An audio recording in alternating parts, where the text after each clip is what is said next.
Diskusi Publik Refleksi 20 Tahun Damai Aceh.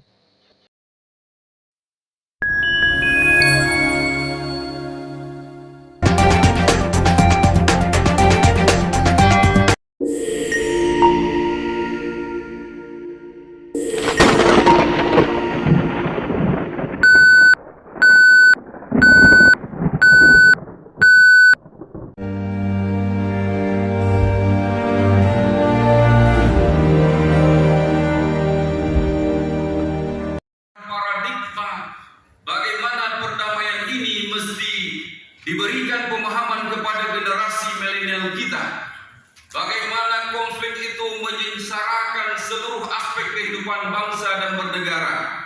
Itu harus dipahami oleh generasi-generasi penerus bangsa ini, termasuk generasi Aceh masa depan. Dan ini pemikiran-pemikiran inilah pada tataran logos yang kita diskusikan pada hari ini. Maka diskusi pada hari ini sangat bermakna agar paradigma perdamaian itu betul-betul dipahami oleh kita semua dan termasuk generasi penerus Aceh masa depan.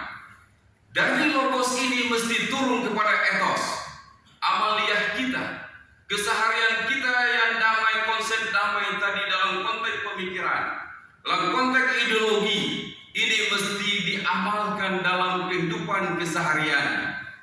Baik kita dalam kehidupan bernegara, berbangsa, bermasyarakat, bertetangga, maupun dalam kehidupan diri kita dalam keluarga. Mesti damai itu dirajut, dikembangkan, diamalkan, dan sebagainya.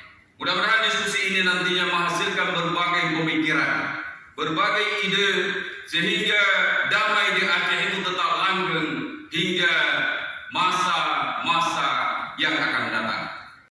Di Helsinki, menjabat sebagai wakil juru bicara GAM, serta turut memperkuat misi Aceh Monitoring Mission pasca damai. Ia juga kemudian terpilih sebagai wali kota Sabang periode 2007-2012 dan pada tahun 2008 mengikuti program Lemhanas khusus kepala daerah.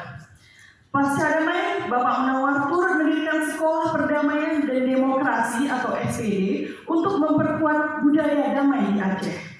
Pada November 2023, ia juga mengikuti program Affiliate of NYU Wagner di Robert F. Wagner Graduate School of Public Service, New York University.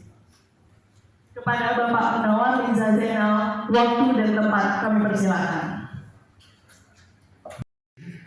Untuk berbicara di depan guru-guru kami ini terkait dengan masa lalu.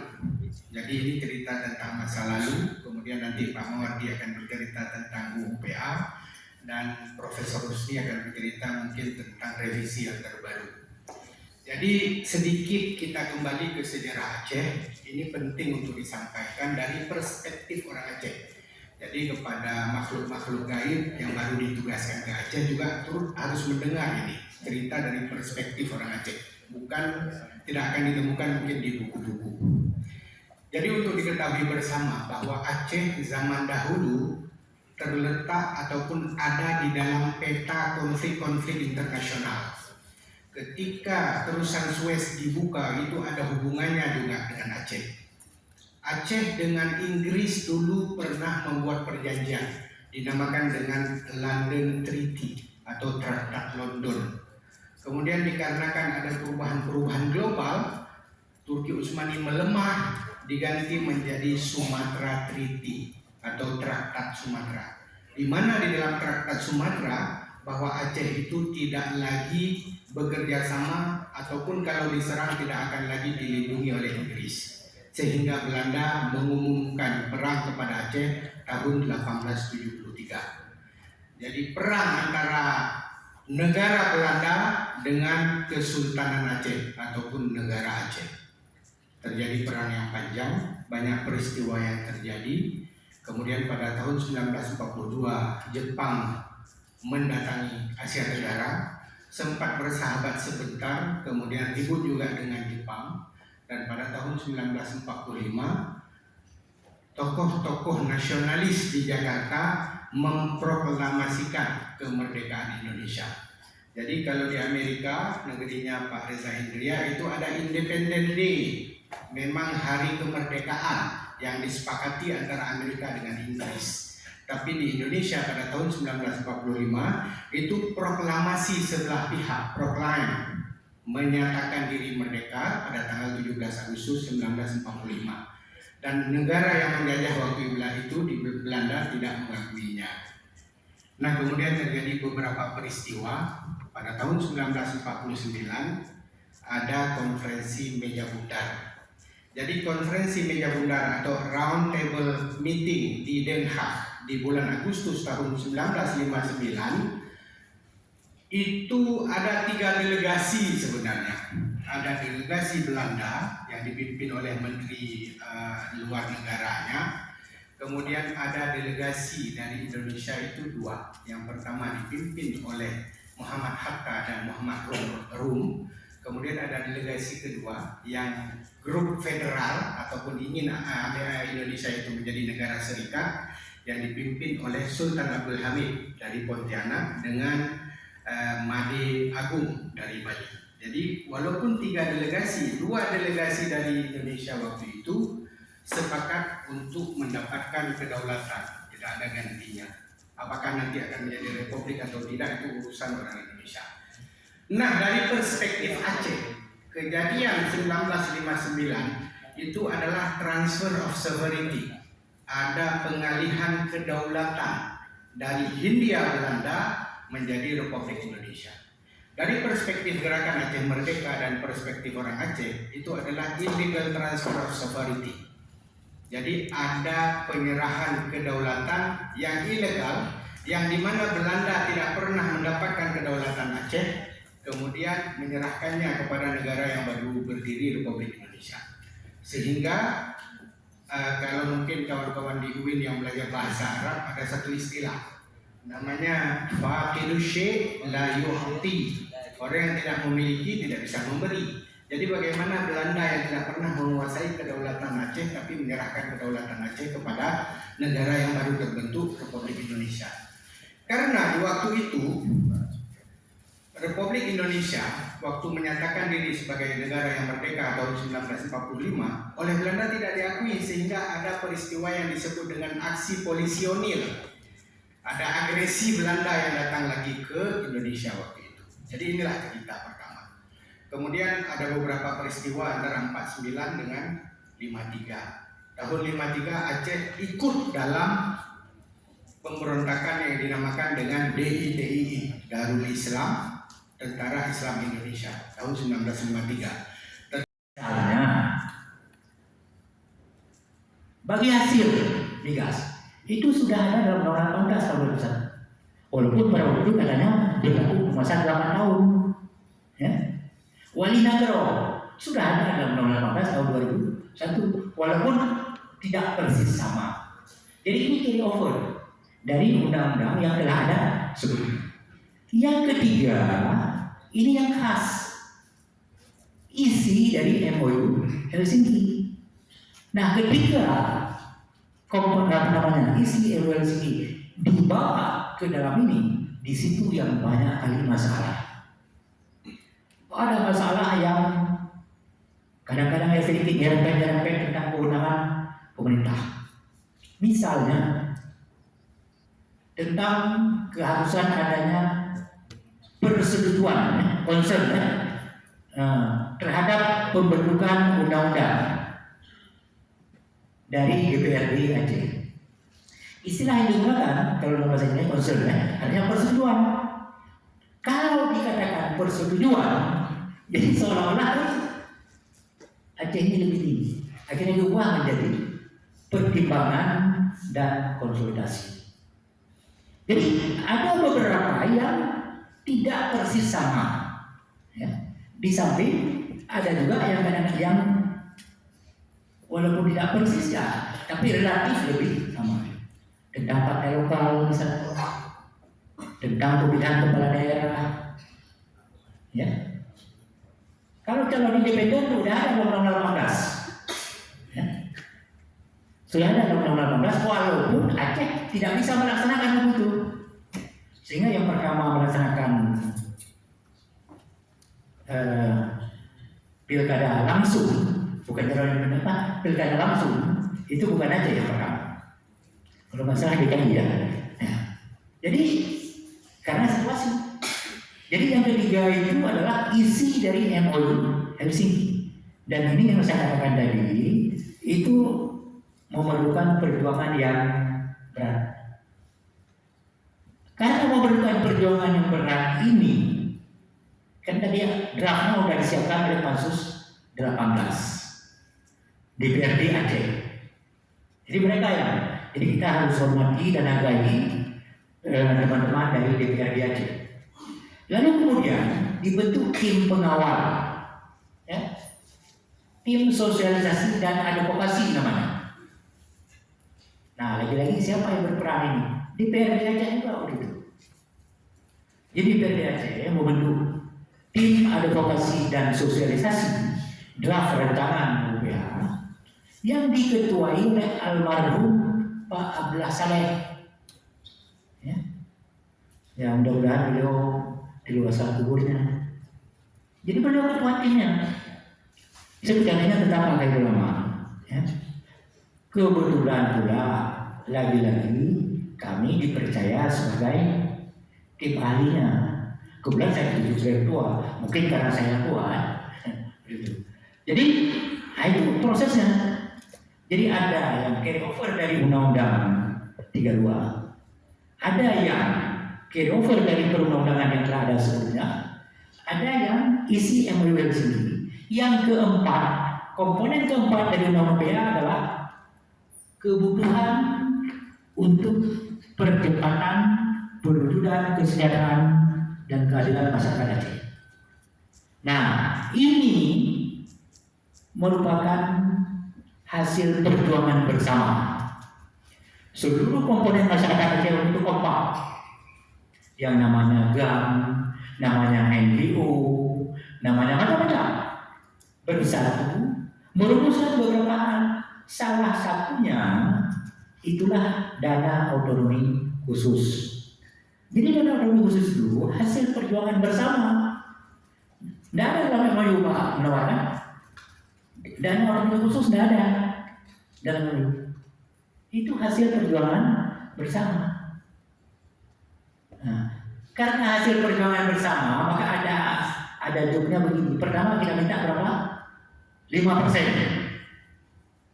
5% mintanya. Waktu itu Undang-Undang Papua sudah ada. Papua sudah dapat 2%. Karena kita minta 5%, saya ingat betul itu pejabat gubernurnya Pak Mustafa Abu Bakar. Beliau minta Pak Rahmat Lubis, Ketua Bapeda, tolong, karena begini, Pak JK minta, oke, minta 5%, untuk apa ini?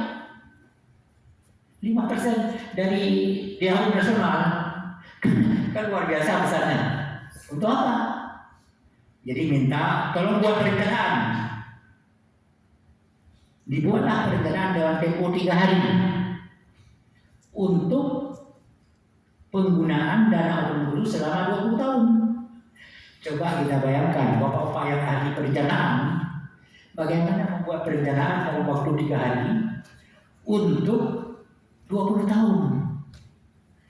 Tapi mau tidak mau harus buat. Nah, lalu kemudian setelah dibuat, kita diskusikan itu di kantor saya betul, di kantor perwakilan Jakarta. Saya bilang waktu itu, ini jangankan meyakinkan orang lain, kita sendiri tidak bisa yakin.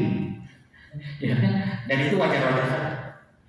Akhirnya diputuskan 2% dengan alasan psikologis. Apa alasan psikologis itu? Karena Papua sudah diberikan 2%. Jadi tidak mungkin diberikan ke Aceh kurang dari 2%. Ya? Nah, jadi ini. Jadi itulah isi dari Undang-Undang tentang Pemerintahan Aceh yang wujudnya mewujudkan, mempertahankan perdamaian sehingga diharapkan kesejahteraan dan keadilan itu bisa terwujud. Nah, lalu kemudian undang-undang itu disahkan tahun 2006,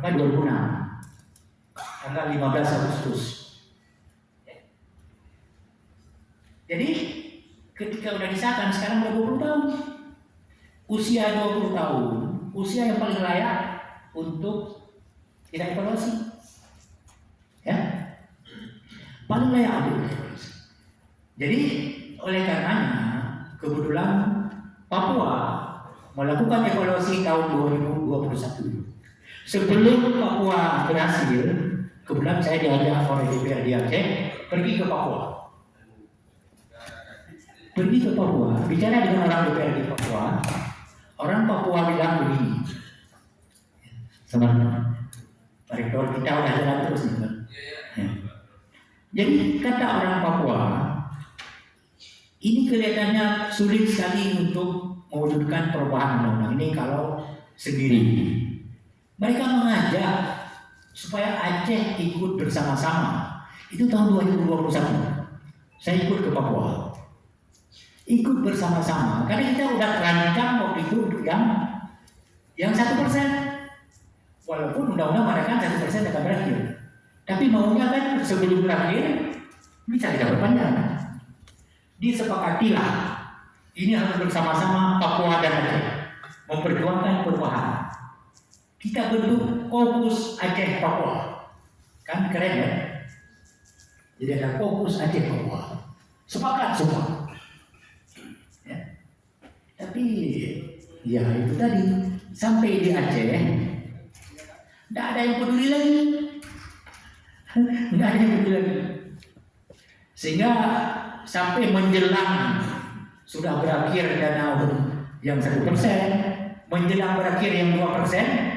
Baru terkejut, ya, baru terkejut. Oh ini harus kita perpanjang, harus kita ini, harus ini, harus itu.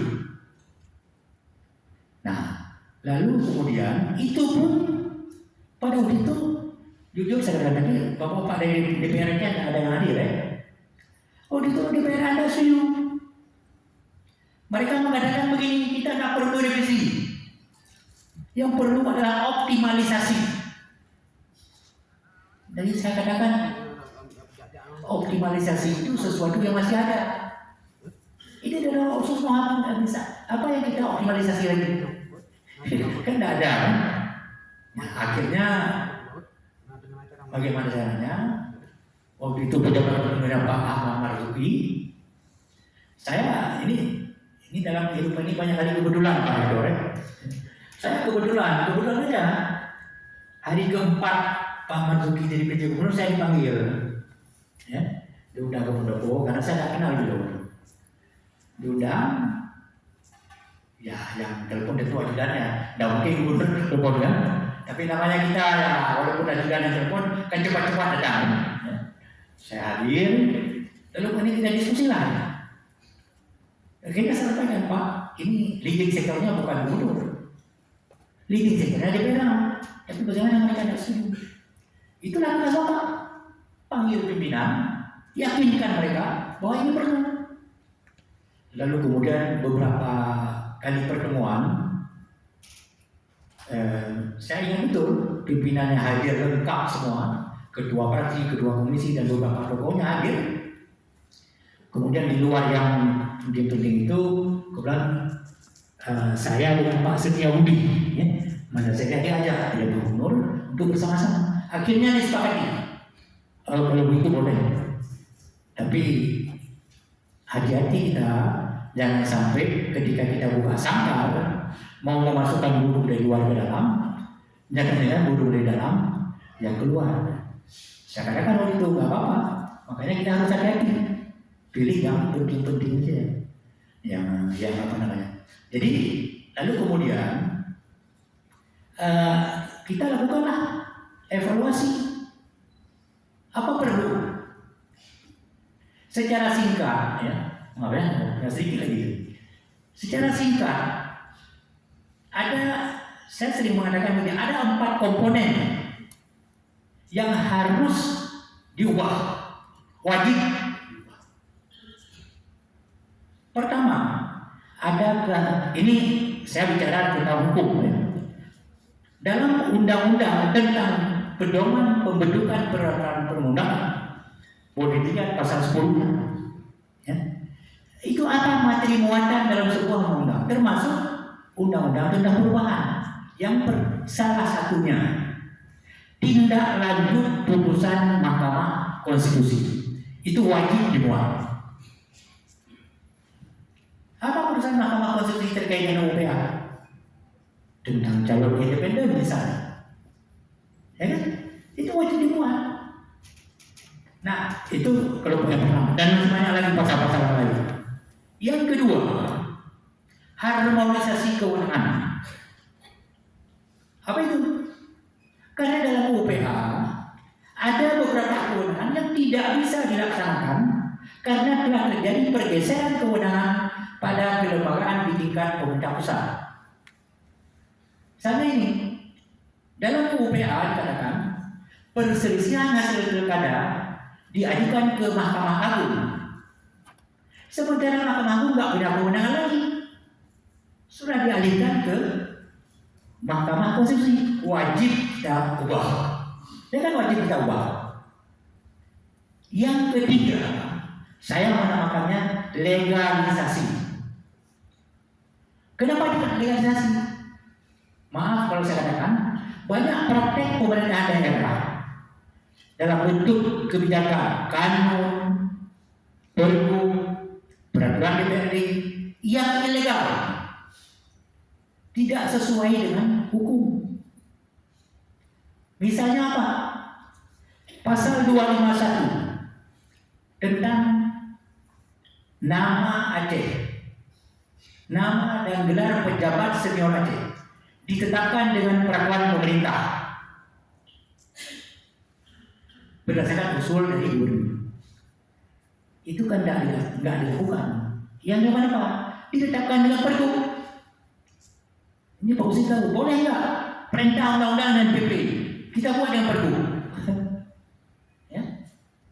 Oleh karena tidak boleh, ada satu peristiwa yang menarik ketika MTQ di Bangka di Bengkulu, Pak SBY presiden. Ketika kafilah MTQ datang, yang pertama datang Aceh,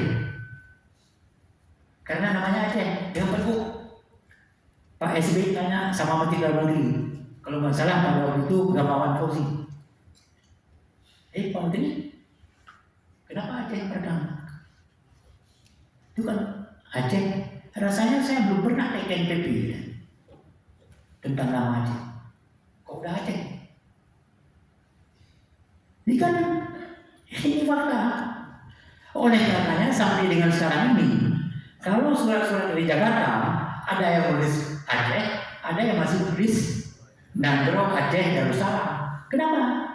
Karena dalam pasal 251 disebut selama PP tentang itu belum ditetapkan, nama Provinsi Aceh tetap menggunakan Provinsi Nandro Aceh Darussalam. Boleh lihat pasal 251. Nah, ini kalau kita mau nama Aceh, kan wajib kita ubah. Ya kan? Ini wajib kita ubah. Jadi ada yang pertama tadi apa namanya keharusan yuridis, ada yang namanya harmonisasi, ada yang namanya legalisasi, kita legalkan. Kemudian yang keempat, komponen yang keempat untuk kepentingan Aceh. Nah, di situ masuklah perpanjangan dana otsus. Di situ. Kemudian juga kalau menurut saya juga kita juga perlu memberikan dasar hukum bagi pembagian hasil pengeluaran migas lepas pakai.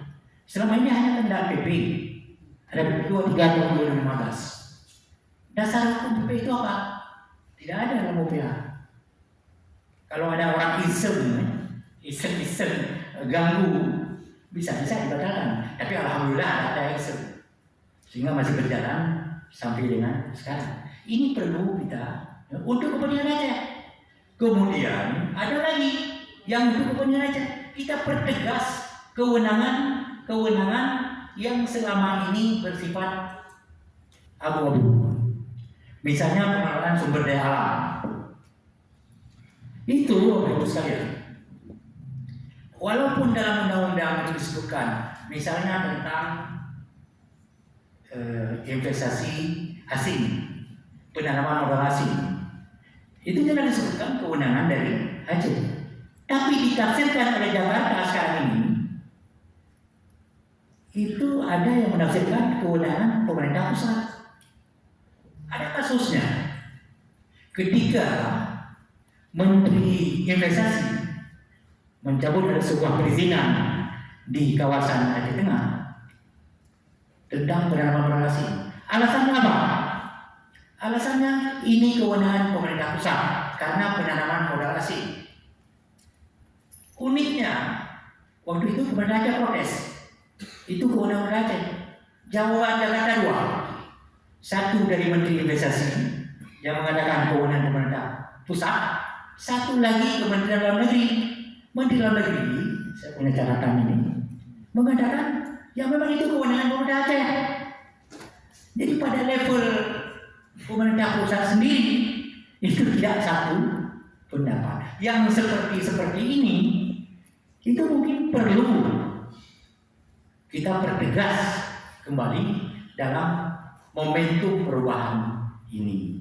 Ya, di samping banyak lagi yang lain, kita evaluasi dari pasal 1 sampai dengan terakhir akan ketemu apa yang perlu dan apa yang harus kita ubah. Saya kira ini beberapa catatan ya mudah-mudahan ada manfaatnya.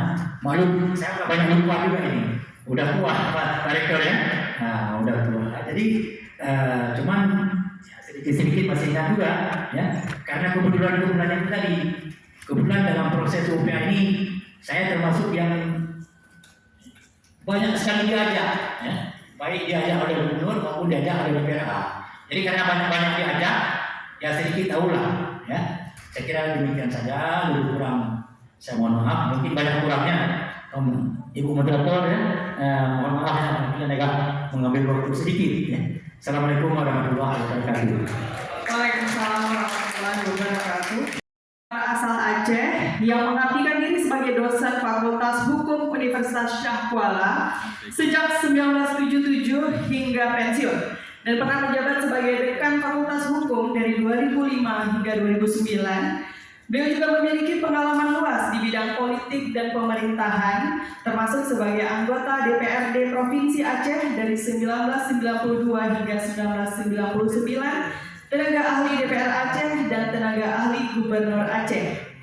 Beliau juga aktif terlibat dalam berbagai tim perumus kebijakan, diantaranya penyusunan undang-undang pemerintahan Aceh dan sejumlah rancangan kanun strategis, serta menjadi konsultan untuk UNDP, Algar GTZ, dan berbagai lembaga lainnya.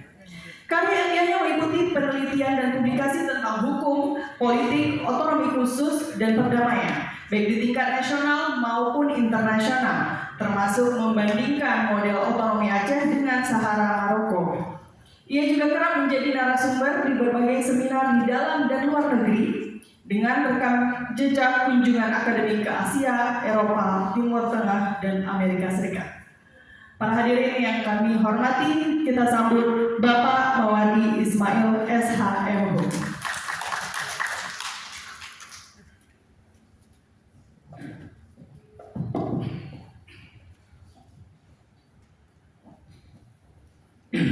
Assalamualaikum warahmatullahi wabarakatuh.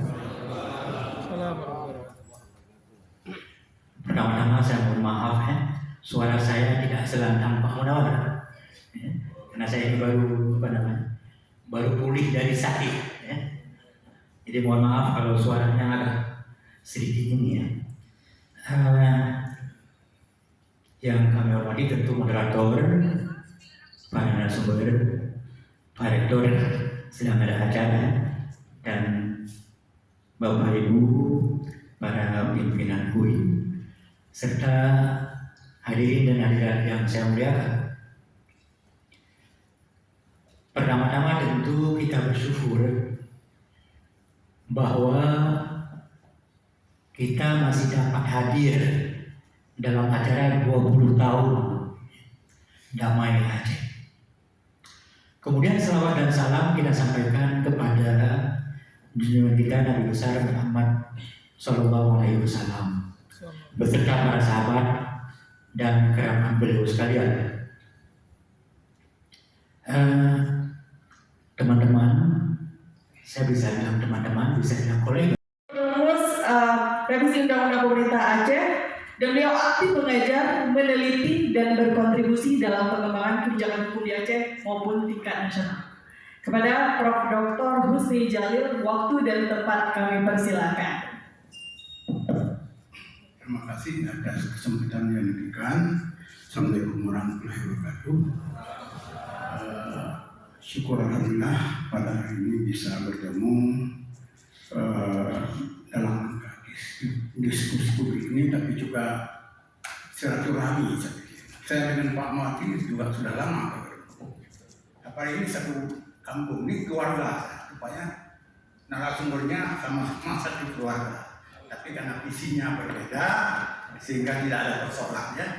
Kemudian yang saya hormati Bapak Rektor dan juga Bapak Ibu yang telah hadir pada pertemuan ini dan juga para narasumber dan moderator. Untuk menghemat waktu, pertama perlu saya ceritakan bahwa ada dua hal yang dalam proses revisi Undang-Undang Pemerintahan Aceh. Pertama menyangkut dengan kewenangan, yang kedua menyangkut perpanjangan dana otsus. Karena ini menyangkut dana itu terkait dengan perdamaian. Kita melihat pertama dari segi kewenangan, banyak kewenangan yang diberikan ternyata tidak bisa dilaksanakan. Contoh konkretnya, membayar zakat akan dikurangi membayar pajak. Dalam kenyataan tidak ada. Zakat bayar, pajak juga bayar. Kenapa terjadi? Karena ada kekurangan di dalam Undang-Undang Pemerintahan Aceh. Salah satu adalah perlu dimasukkan klausul diatur lanjut dengan PP. Karena menyangkut pajak kewenangan nasional tidak mungkin diatur dengan kanun, sehingga perlu dijembatani dengan PP. Baru nanti bisa ditindaklanjuti dengan kanun. Itu satu. Yang kedua, banyak kanun-kanun yang sudah diproduk oleh DPRA ternyata ada malah sekarang dua lembaga, Menteri Hukum dan HAM dan kemudian Dalam Negeri. Kemudian ada cara lagi kalau tidak keluar noret, Anda tahu istilah kalau di hukum itu sudah familiar, ada nomor registrasi. Kalau nomor itu belum keluar, kanun ini tidak bisa diperlakukan. Sehingga ini dianggap berlaku sama dengan daerah-daerah lain. Yang kedua, draft perubahan ini sudah diawali oleh OSK, tentu dimotori oleh Fakultas Hukum, kemudian juga dari berbagai fakultas, tim ahlinya di bidang infrastruktur dan lain, sudah diserahkan kepada DPR waktu itu 2022, termasuk naskah akademik. Ternyata pimpinan Dewan waktu itu membuka ruang lebar, akhirnya terjadi perubahan melebihi 50%.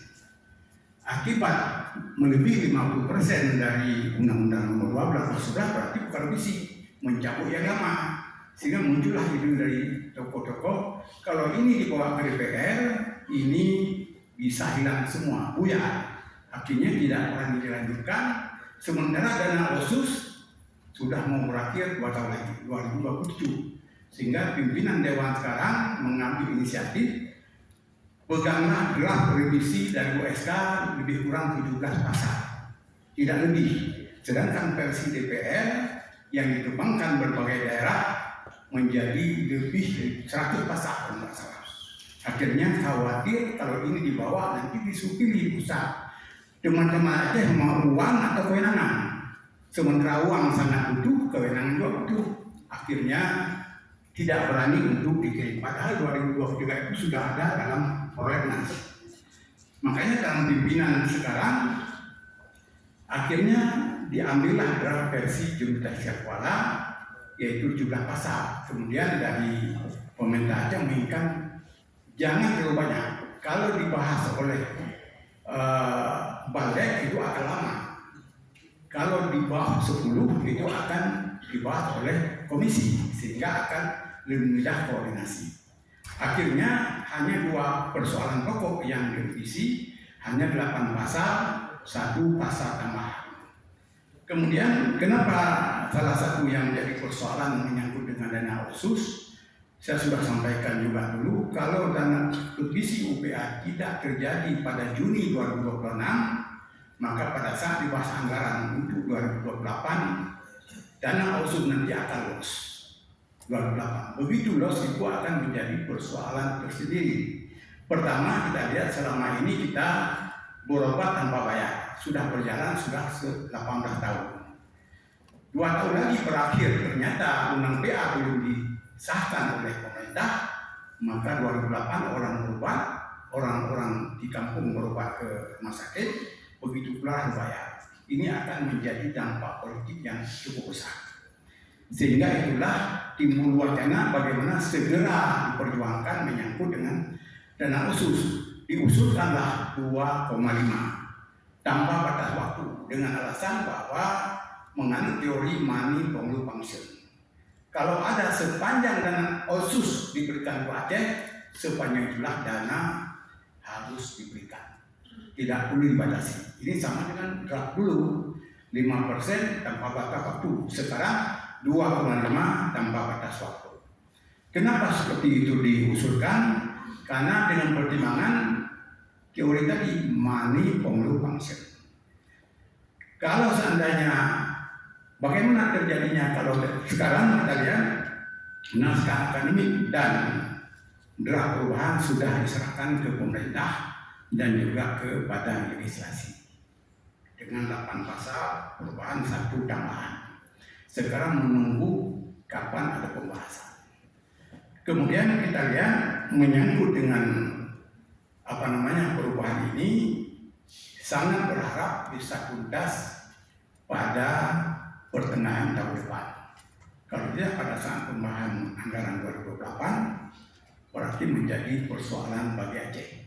Kemudian perlu juga kita ketahui bahwa PAD Aceh 18% sekian.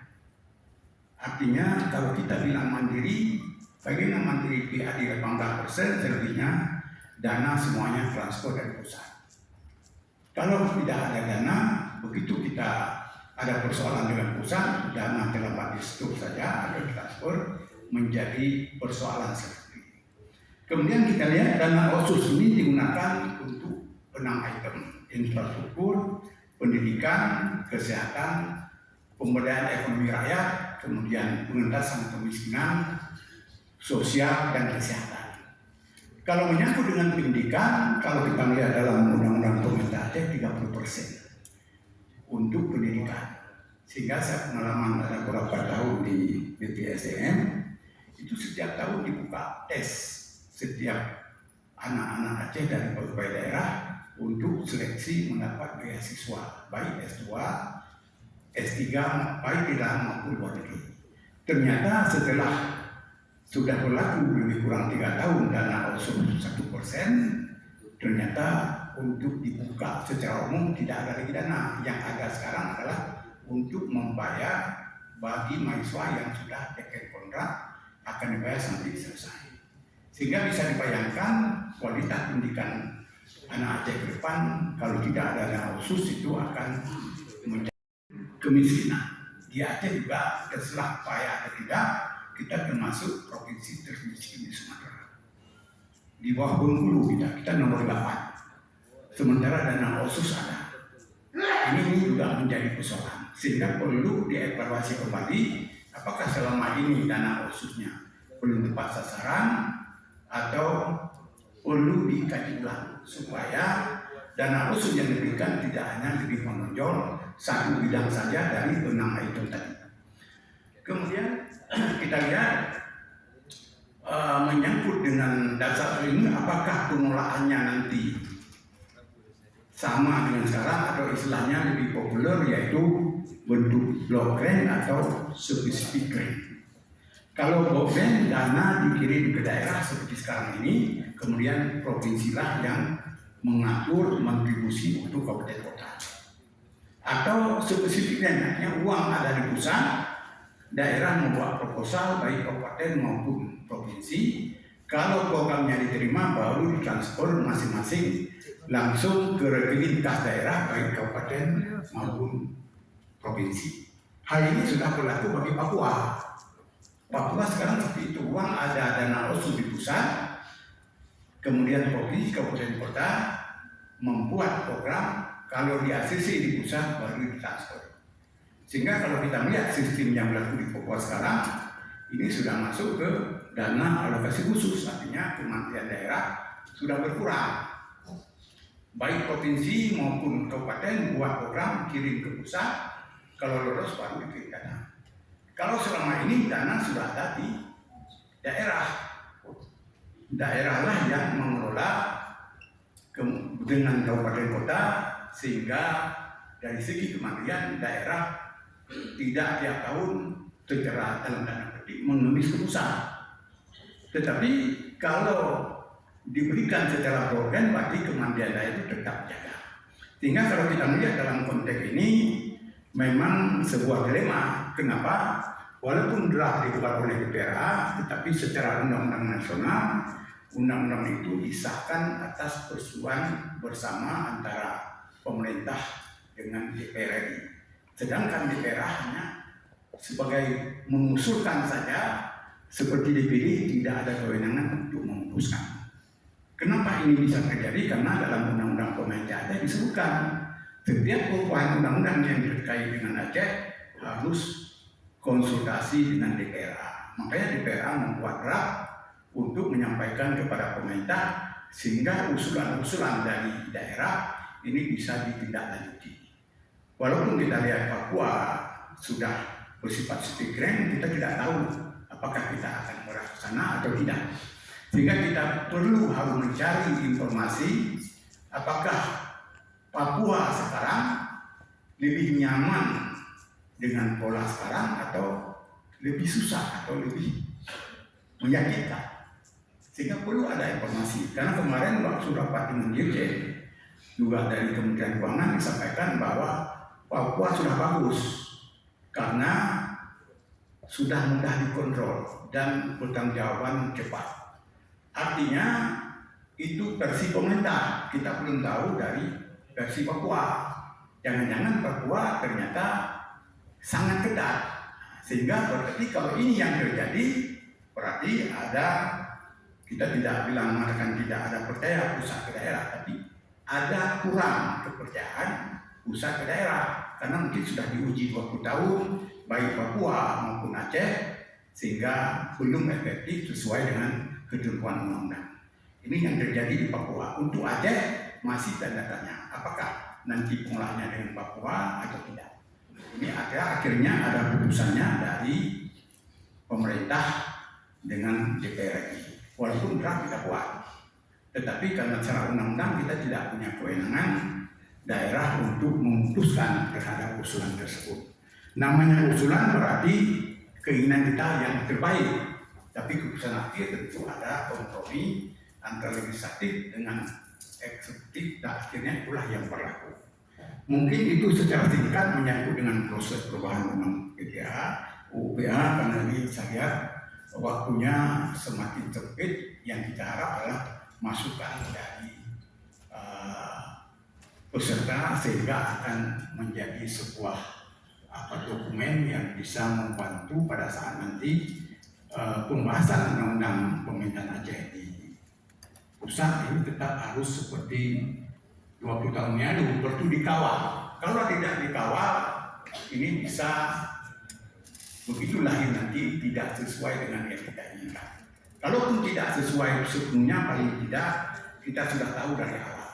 Jangan nanti muncullah ide atau isu-isu yang terkait kita sudah dikibuli dan lain sebagainya. Itulah perlu dikawal sampai tuntas. Mungkin itu saja, saya kembalikan kepada moderator. Assalamualaikum warahmatullahi wabarakatuh. Waalaikumsalam warahmatullahi wabarakatuh.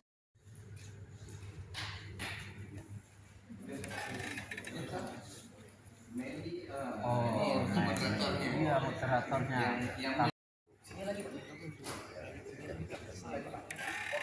Karena sudah 20 tahun sudah bertahan perdamaian itu kan. Kemudian yang kedua, dalam hal terkait dengan perdamaian ini ada satu kelemahan bahwa semakin jauh kita dari 2005, kita semakin merasa bahwa MOU itu tidak penting. sehingga keistimewaan-keistimewaan yang ada di dalam MOU itu tidak bersama-sama kita pertahankan. Jadi hari ini seperti orang-orang di Jakarta, karena tidak berulang-ulang kita sampaikan narasi kita, mereka masih menganggap bahwa Aceh itu sama kok seperti provinsi yang lain. Jadi kita diperlakukan oleh Jakarta lebih kurang sama seperti provinsi yang lain. Dan ini merugikan Aceh. Karena kenapa? Karena kita tidak mengulang-ulang keistimewaan kita. Nah, contoh misalnya seperti yang saya sampaikan tadi. Di dalam UU nomor 11 tahun 2006 disebutkan dana otsus. Kita seolah merasa Aceh ini otsus. Enggak, yang otsus itu dananya. Kalau Aceh itu enggak otsus atau enggak otonomi khusus. Aceh itu adalah self-government dengan kewenangan yang penuh, 6 kewenangan yang dimiliki oleh Indonesia. Kemudian yang kedua, narasi Jakarta yang selalu seolah-olah dalam perdamaian ini yang berjasa orang di Jakarta. Yang berjasa itu SBY, JK, Yusuf Kalla, segala macam, Hamid Awaludin, Sofyan Jalil. Memang mereka perunding RI, tapi yang berjasa itu orang Aceh. Yang pertama berjasa itu orang Aceh semuanya. Yang kedua ya kombatan Aceh yang mampu mempertahankan selama konflik itu mampu mempertahankan Aceh. Kemudian juga perunding-perunding Aceh. Dari masa sebelum MOU, perunding-perunding Aceh, tahanan Aceh, mereka semua berjasa. Karena jasa mereka lah makanya Indonesia mau untuk berunding. Kalau misalnya kebaikan tiba-tiba datang mereka berunding itu nggak akan ada. Karena kan solusi militer oleh Jakarta dianggap sebagai solusi Aceh. Dan itu ternyata tidak berhasil. Dan memang kemudian tsunami turut membantu mempercepat proses perdamaian. Karena kan biasa perdamaian perundingan itu sampai bertahun-tahun, tapi kita itu di-cut menjadi 6 bulan karena selambat-lambatnya 6 bulan dari tsunami masyarakat Aceh itu harus terbantukan dan kekerasan itu harus berhenti. Mungkin itu yang perlu kita sama-sama pahami. Jadi waktu itu tim perunding dari Aceh itu ditangkap semua. Kemudian tim perunding GAM yang ada di Swedia itu Tengku Malik Mahmud, Tengku Bakhtiar Abdullah, Tengku Zaini Abdullah, Dr. Zaini Abdullah. Kemudian dari Malaysia Nur Juli, kemudian dari Australia Nurin Abdurrahman. Jadi mereka perunding utama. Kemudian ditambah dengan anak-anak muda, saya dengan Syadia Marhaban dari Amerika. Kemudian ada Damin Kingsbury, dia seorang profesor yang mengikuti proses perundingan Aceh itu dari awal. Dia mau menjadi semacam penasehat politik GAM. Nah, dalam proses perundingan itu saya ikut sebagai tim yang mendukung tim inti, dan kemudian sesudah tanda tangan MOU tahun 2005 itu saya juga menjadi anggota tim sosialisasi.